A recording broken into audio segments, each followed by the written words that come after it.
So I started this project with some Ashland decorative filler. This filler can be purchased at Michael's, and it's a beautiful silvery reflective crushed glass. So I took this out to the garage and poured it out on a surface that I spray paint on all the time. And then I used my Krylon stained glass cranberry red spray paint and sprayed it. And now I sprayed this. I'm only showing you one spraying, the first spraying, but I actually would let it dry for about a half an hour and come back out and respray it and kind of move it around a little bit and respray it again. I think I did it a total of 5 times, and it came up with this beautiful red color that I'm going to use for my project. And so you can still see the reflective silver glass on it.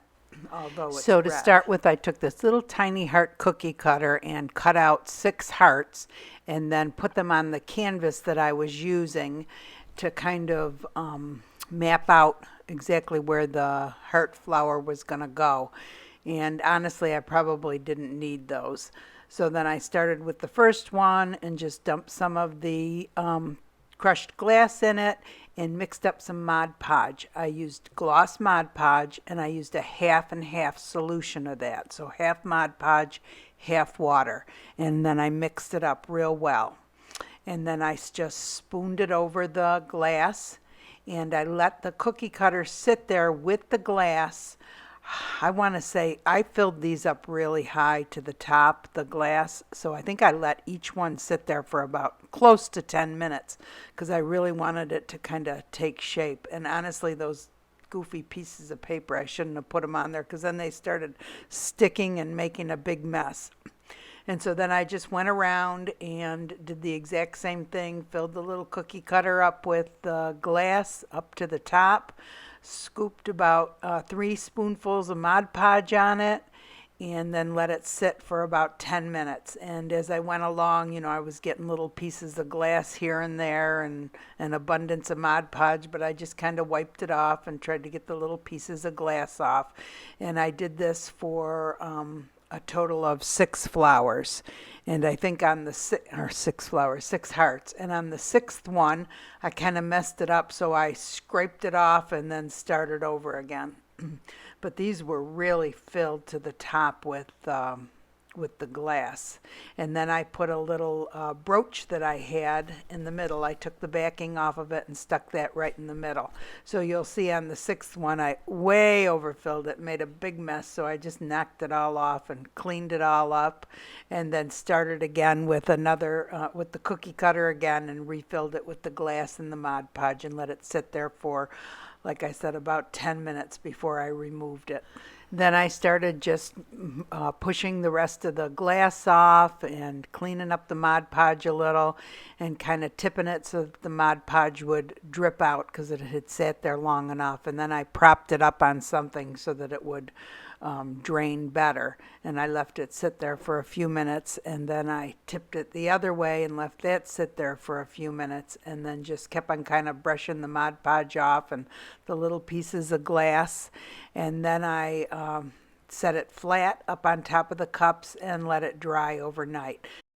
So when I say I set it up on top of the cups, the canvas cannot be touching the paper underneath it or it would stick to it, so it has to be setting up on top of something. Now this really needs to dry for probably about 3 days, because I don't know if you remember, I took these little iridescent sprinkles and put them all over the canvas while the Mod Podge was still wet. So I did a Christmas tree with Mod Podge on glass, and you could really see how it was drying because you could see the back of it.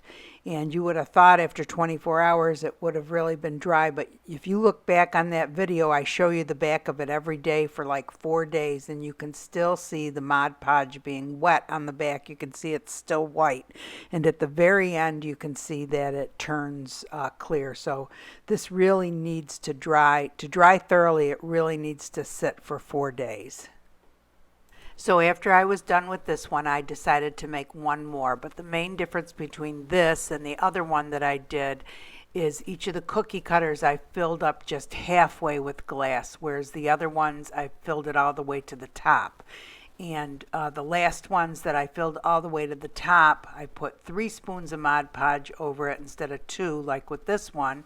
And I let it sit for 10 minutes, but with this, because I had less glass, I felt like I could let it sit a little bit shorter of a period of time, so I just let it set for 5 minutes before I pulled the cookie cutter off of it. And then when I was done with this, I took some pretty pink beads and set them in the middle of it.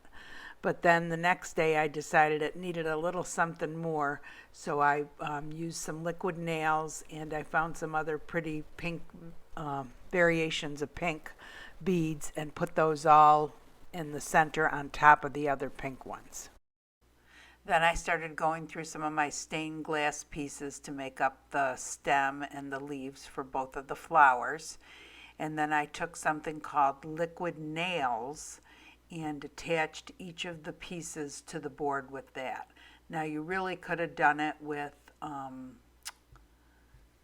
Mod Podge when you were doing the whole thing. It would have held on just as well, but I didn't really know what I was going to put down at the bottom yet, so that's why I did it this way.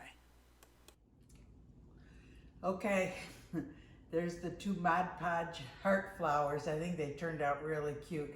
The main difference between the 2 is that this one, I put more stones in the little cookie cutter, so it's a little taller than this, and I'll bring it up close to the camera so you can see it.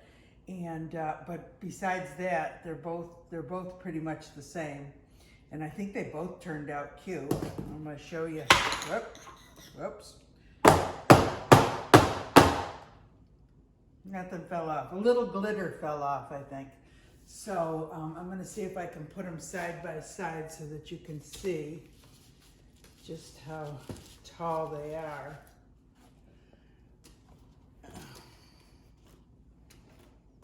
Can you see that?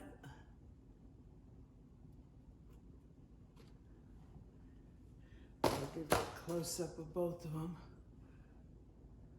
So that turned out pretty.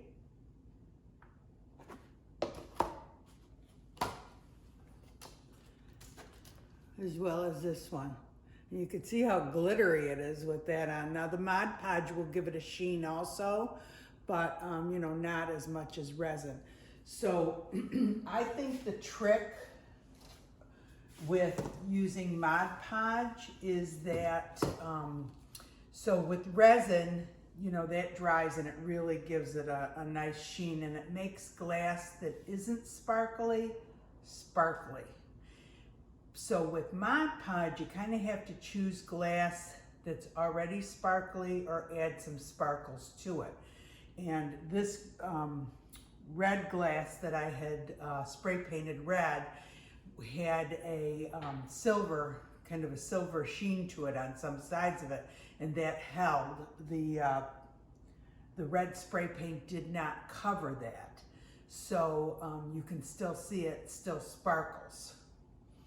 So I think that's the difference. You got to kind of pick either sparkly glass when you use the Mod Podge, or else add a little sparkle to it. And I'm doing another video tomorrow where you'll see how I added some sparkles to some glass that wasn't already sparkly. Anyway, I hope you guys try something with the Mod Podge. I think it's really neat. And you can see how great and strong it is. It really holds on. And if you have any comments or questions or suggestions, I would love to hear from you. If you like the video, hit the like button. It helps the channel. And if you want to see future videos, subscribe. Have a great day.